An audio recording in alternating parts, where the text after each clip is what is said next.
बोल श्री गोवर्धन नाथ की जय। श्री गिरिराज धरण की जय। श्री द्वारिकाधीश की जय। श्री वल्लभाधीश की जय। पवित्रा एकादशी की जय। वसुदेव सुतं देवं कंस चाणूरमर्दनं देवकी परमानन्दं कृष्णं वन्दे जगद्गुरुं। कृष्ण कन्हैया लाल की जय। चिंता संतान हंतारो यदपातान्मुजरेण श्रियानन्दा निजाचार्यन् प्रणमामि मुहुर्मुहुः। यदनुग्रहतो जन्तो सर्वदुःखातिगो भवेत् तमहं सर्वदा वन्दे श्रीमद्वल्लभनन्दनम्। अज्ञानातिमिराधस्य ज्ञानाजनशलाकया चक्षुर्मिलितं येन तस्मै श्रीगुरुवे नमः।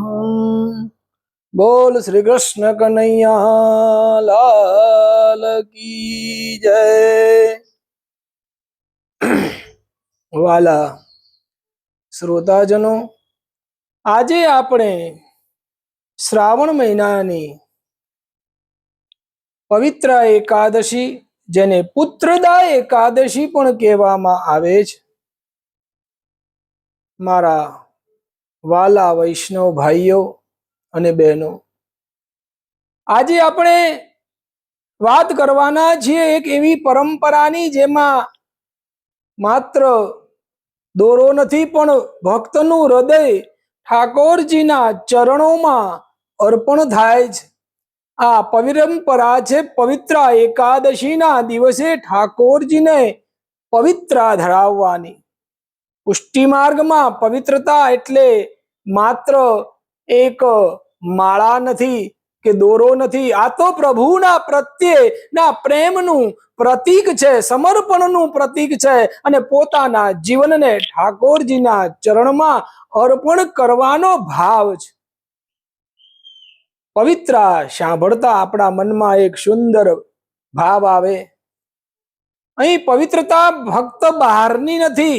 આપણા હાથમાં પવિત્ર લઈએ, ઠાકોરજીને ધરાવીએ, પણ સાથે સાથે પોતાના મનને પણ પૂછીએ કે હે ઠાકોરજી, મારું મન કેટલું પવિત્ર છે, માત્ર વિચારોમાં કેટલું ભક્તિભાવ છે, મારી વાણીમાં મધુરપણું કેટલું છે, મારા વ્યવહારમાં વૈષ્ણવપણું કેટલું છે.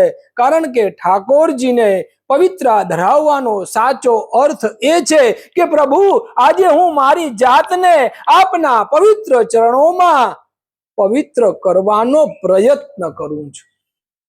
પવિત્ર એકાદશીના દિવસે વૈષ્ણવજન પોતાના ઠાકોરજીને પવિત્ર ધરાવે ત્યારે મનમાં એક અદ્ભુત ભાવ રાખવો જોઈએ કે હે મારા ઠાકોરજી, હું આ પવિત્ર આપને ધરાવું છું, પણ ખરેખર તો મારું જીવન આપને ધરાવું છું. મારું સુખ દુઃખ, મારી ચિંતા, મારી સંપત્તિ, મારો પરિવાર, મારું શરીર, મારું મન, મારો અહંકાર, મારો આત્મા શુદ્ધિ, પ્રભુ હું આ બધું આપના ચરણોમાં સમર્પિત કરું છું. આ પુષ્ટિ ભાવ છે.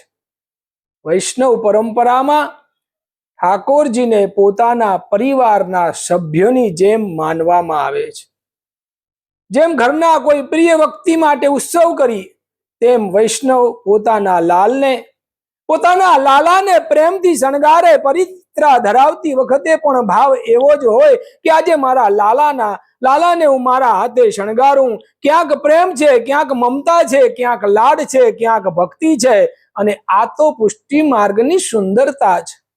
અહીં ભક્ત અને ભગવાનનો સંબંધ માત્ર એટલો નથી, પરંતુ વૈષ્ણવ પોતાના ઠાકોરજીની સાથે વાત કરે, લાડ લડાવે, મનાવે અને પ્રેમ કરે છે.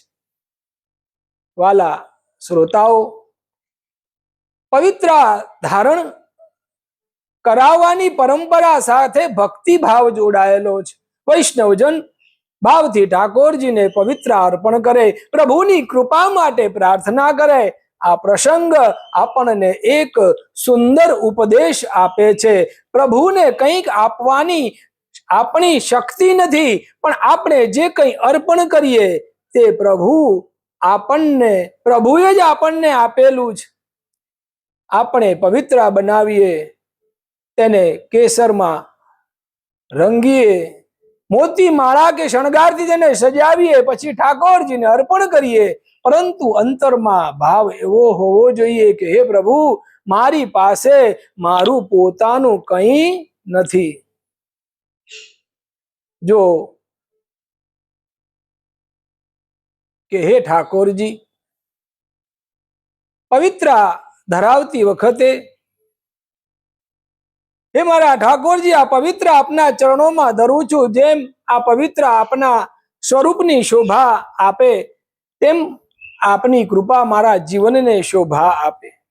મારા મનને પવિત્ર કરજો, મારી વાણીને પવિત્ર કરજો, મારા કર્મને પવિત્ર કરજો. મારા ઘરમાં આપનો વાસ રહે, આપનું હૃદયમાં આપનું નામ રહે, અને અંતિમ શ્વાસ સુધી આપના ચરણોમાં મારી ભક્તિ અખંડ રહે. વૈષ્ણવ ભાઈઓ અને બહેનો, આજે પવિત્ર ઠાકોરજીને ધરાવીએ ત્યારે એક વાત ચોક્કસ યાદ રાખજો કે ઠાકોરજીને પવિત્ર પહેરાવવા સહેલા છે, પરંતુ પોતાનું મન પવિત્ર રાખવું એ સાચી સેવા છે. ઠાકોરજીને સુંદર વસ્ત્ર ધરાવવા સરળ છે, પણ પોતાની વાણીમાં મધુરતા લાવવી એ સાચી સેવા છે.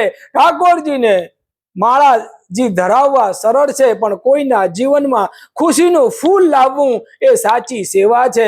અને ઠાકોરજીને પવિત્ર ધરાવવા સુંદર ઉત્સવ છે, પરંતુ પોતાનું જીવન ઠાકોરજીને સમર્પિત કરવું એ સૌથી મોટું પવિત્ર છે. અને અંતે મારા વાલા વૈષ્ણવજનો, આ પવિત્ર એકાદશીના દિવસે આપણે સૌ આપણા વાલા ઠાકોરજીને પ્રેમથી પવિત્ર ધરાવીએ, અંતરમાં એક પ્રાર્થના કરીએ કે હે મારા વાલા ઠાકોરજી, પવિત્ર આપના ગળામાં રહે, આપની કૃપા મારા હૃદયમાં રહે. બોલ શ્રીનાથજી બાવાની જય, શ્રી વલ્લભાધીશ કી જય.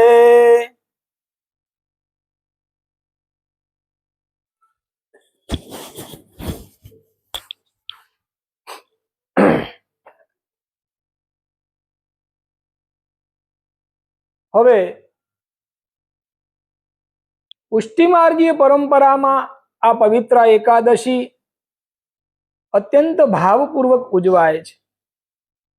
અહીં આપણે માત્ર કથા નહીં સાંભળીએ, પણ આપણે એને સમજવાનો પ્રયત્ન કરીશું. એકાદશી એટલે શું? પુત્રદા એકાદશીનું રહસ્ય શું? રાજા સુકેતુ માનને ભગવાનની કૃપા કેવી રીતે પ્રાપ્ત થઈ તે સૌથી અગત્યનું છે. અને મારા વાલા શ્રોતાઓ, એકાદશી શબ્દ સાંભળીએ એટલે આપણા મનમાં પહેલા શું આવે? ઉપવાસ, ફળાહાર, પૂજા, મંદિર, ભગવાનનું સ્મરણ. પરંતુ એકાદશીનો સાચો ભાવ એટલો નથી કે આખો દિવસ અન્ન ન ખાવું. આગળના દિવસે નક્કી કરીએ કે કાલે ન ખાવું, તેને તો અનશન કહેવાય. અત્યારે જૈનજી વાળા અનશન ઉપર ઉતરે છે.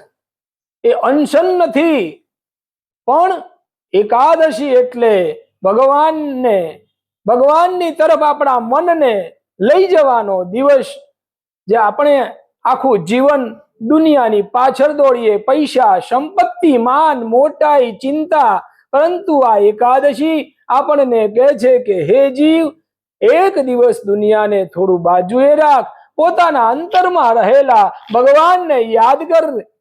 એટલે આ એકાદશી સૌથી મોટો ઉપવાસ છે.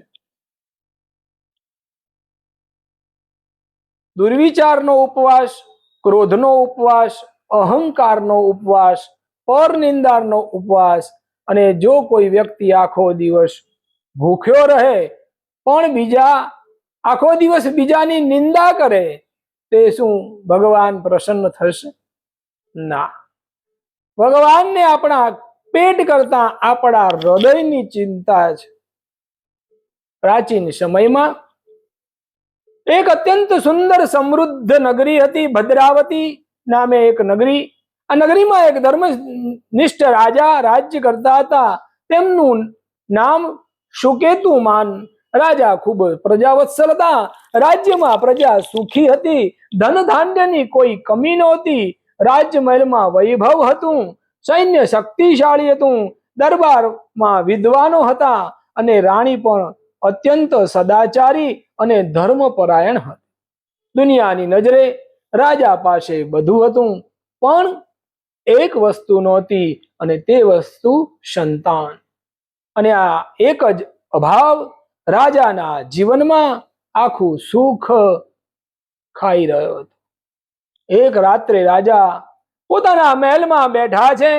બહાર ચાંદની હતી, મહેલમાં શાંતિ હતી. સેવક બધા પોતપોતાના કામમાં હતા, પણ રાજાની આંખમાં ઊંઘ નહોતી. તો વિચારતા હતા કે મારા પછી મારા વંશનું શું થશે?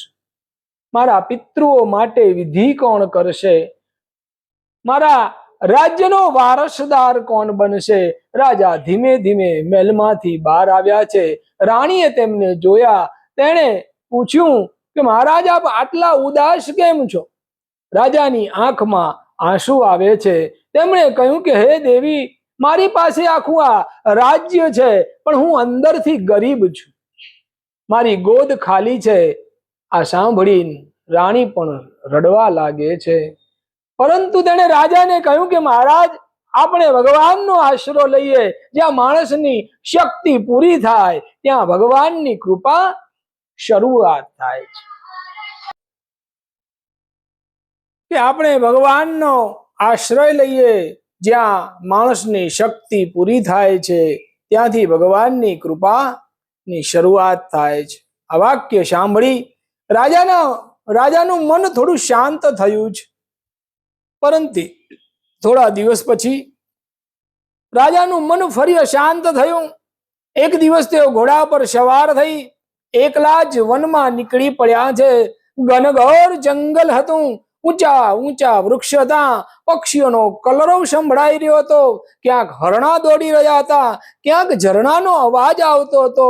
પરંતુ રાજાના મનમાં માત્ર એક જ વિચાર કે હે ભગવાન, મારી પ્રાર્થના ક્યારેય સાંભળશો? ચાલતા ચાલતા એક સુંદર સરોવર પાસે પહોંચ્યા છે. સરોવરના કિનારે તેમણે અદ્ભુત દ્રશ્ય જોયું. ઘણા ઋષિઓ ત્યાં તપશ્ચર્યા કરી રહ્યા હતા. તેમના ચહેરા પર તેજ હતું. રાજા ઘોડા પરથી નીચે ઉતરી સંતોને નમસ્કાર કર્યા છે અને વિનમ્રતાથી પૂછ્યું કે હે મહાત્માઓ, આપ સૌ કોણ છો?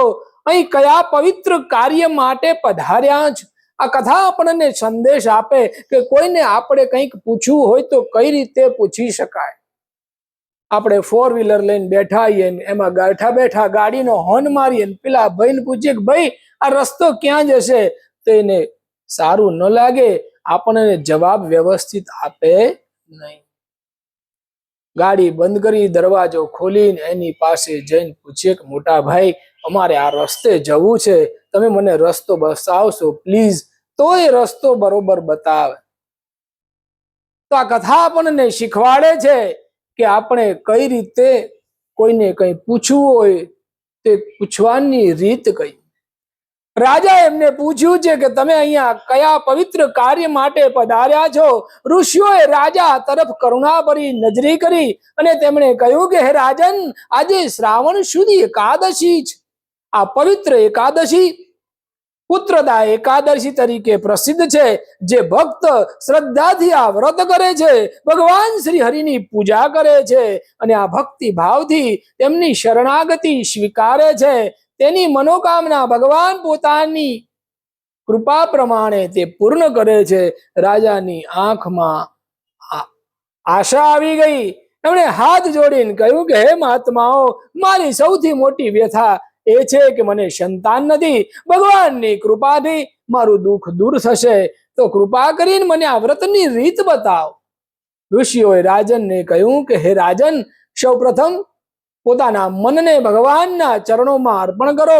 એકાદશીના દિવસે સ્નાન કરી ભગવાન વિષ્ણુની પૂજા કરો, તુલસી દલ અર્પણ કરો, ભગવાનનું નામ સ્મરણ કરો, સત્સંગ કરો, દાન કરો, અને શક્ય હોય તો રાત્રિએ જાગરણ કરી ભગવાનનું કીર્તન કરો.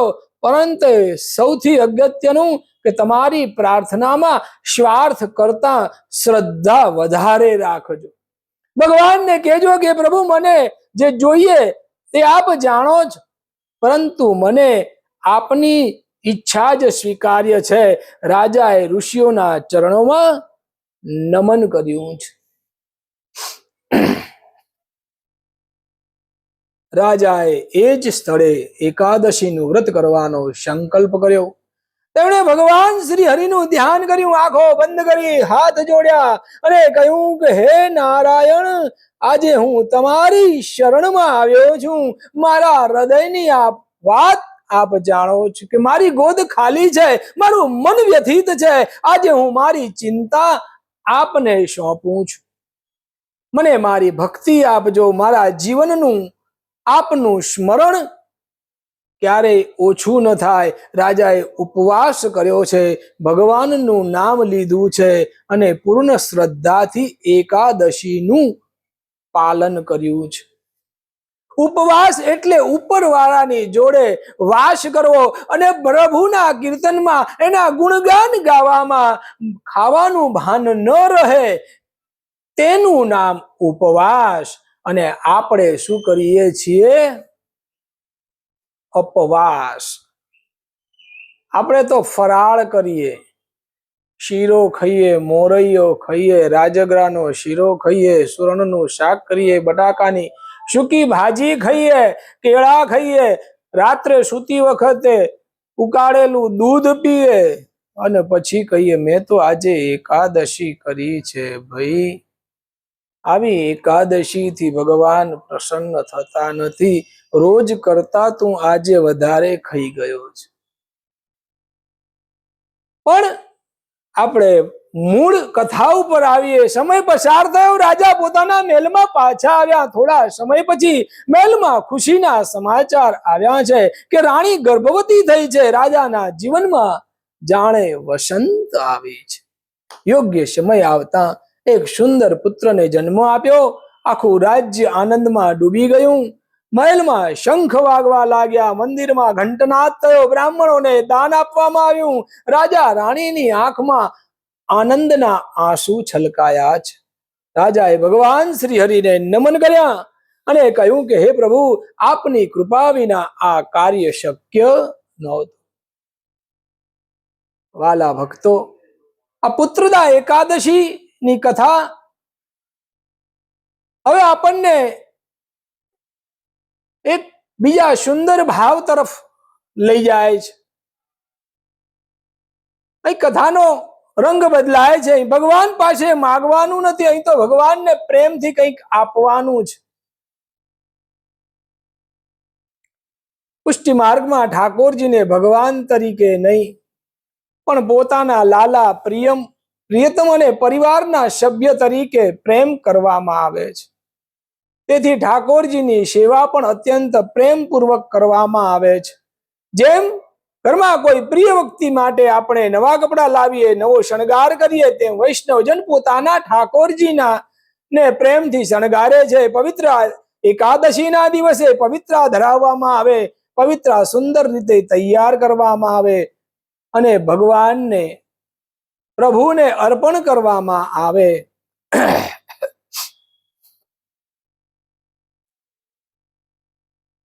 વિચાર કરજો કે પવિત્રા એક નાનો દોરો નથી, એની અંદર સુંદર ભાવ છે. વૈષ્ણવ જ્યારે પોતાના હાથથી પવિત્રા તૈયાર કરે ત્યારે 108 ગાંઠ બાંધે. હે ઠાકોરજી, મારો અહંકાર છોડું છું, મારો ક્રોધ છોડું છું, મારી ચિંતા આપને સોંપું છું, મારા પરિવારને આપને સોંપું છું. અને આ ભાવથી ઠાકોરજીને પવિત્ર ધરાવાય. તે શણગાર રહેતો નથી, એ બની જાય છે ભક્તિનું જીવંત પ્રતીક. ઠાકોરજીને પવિત્ર ધરાવો ત્યારે મનમાં ઉતાવળ ન રાખશો. થોડાક સમય માટે બધું ભૂલી જાઓ. દુનિયાની ચિંતા, વ્યવહાર, પૈસાની ચિંતા, મોબાઈલ બધું બાજુએ રાખી ઠાકોરજીને નિહાળજો. મનમાં કહેજો કે હે મારા વાલા, આ પવિત્ર તો એક બાનું છે. આજે તો મારું હૃદય આપને ધરવું છે. આવી સુંદર ભાવના.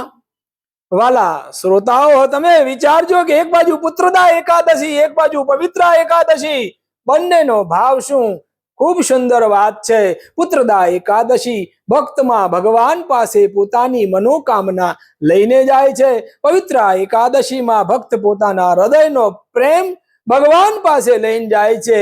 એકમાં આપણે કહીએ કે પ્રભુ મારી ઈચ્છા પૂર્ણ કરજો, બીજામાં કહીએ પ્રભુ મારું સર્વસ્વ આપનું છે. પરંતુ બંનેનો અંત એક જ છે, અને એ છે ભગવાનની શરણાગતિ. આપણે આ પવિત્ર એકાદશીના દિવસે 3 સંકલ્પ કરીએ. પહેલો સંકલ્પ, હું ભગવાન ઉપર વિશ્વાસ રાખીશ. બીજો સંકલ્પ, હું કોઈનું દિલ દુભાવવાનો પ્રયત્ન નહીં કરું.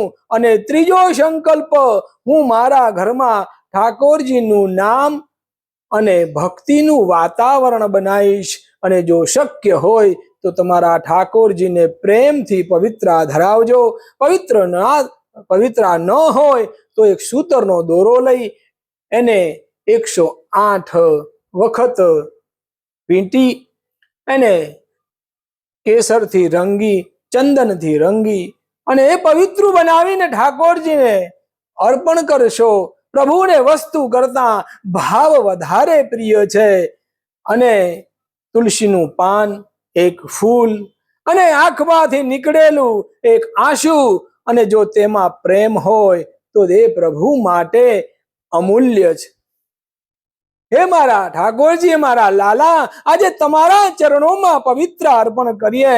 પરંતુ પ્રભુ, એક મારી વિનંતી છે, પવિત્ર તમારા ગળામાં રહે અને પવિત્રતા અમારા હૃદયમાં રહે. અમારા ઘરમાં સુખ હોય કે દુઃખ, તમારું નામ ક્યારેય ન છૂટ. અમારા જીવનમાં સંપત્તિ આવે કે ન આવે, તમારી ભક્તિ ક્યારેય ઓછી ન થાય. અમારી મનોકામના પૂર્ણ થાય કે ન થાય, તમારા ચરણોમાંથી અમારું મન ક્યારેય દૂર ન થાય. અને જ્યારે જીવનનો અંતિમ સમય આવે અને અમારી જીભ ઉપર માત્ર એક તમારું નામ હોય, શ્રી કૃષ્ણ શરણમ મમ, શ્રી કૃષ્ણ શરણમ મમ, શ્રી કૃષ્ણ શરણમ મમ. બધા પ્રેમથી બોલીએ, બોલ શ્રી ગોવર્ધનનાથ કી જય, गिरिराज धरण की जय, श्री द्वारिकाधीश की जय, श्री वल्लभाधीश की जय, श्री गोसाई जी परम दयाल की जय, अष्ट सखन की जय, 84 वैष्णव की जय, 252 भगवदीय की जय, 84 बैठकों की जय, वल्लभ कुल समस्त परिवार की जय, अपने अपने गुरुदेव की जय. सर्वे वैष्णव ने जय श्री कृष्ण, सर्वे वैष्णव ने जय श्री कृष्ण. बोल श्री कृष्ण कन्हैया लाल की जय.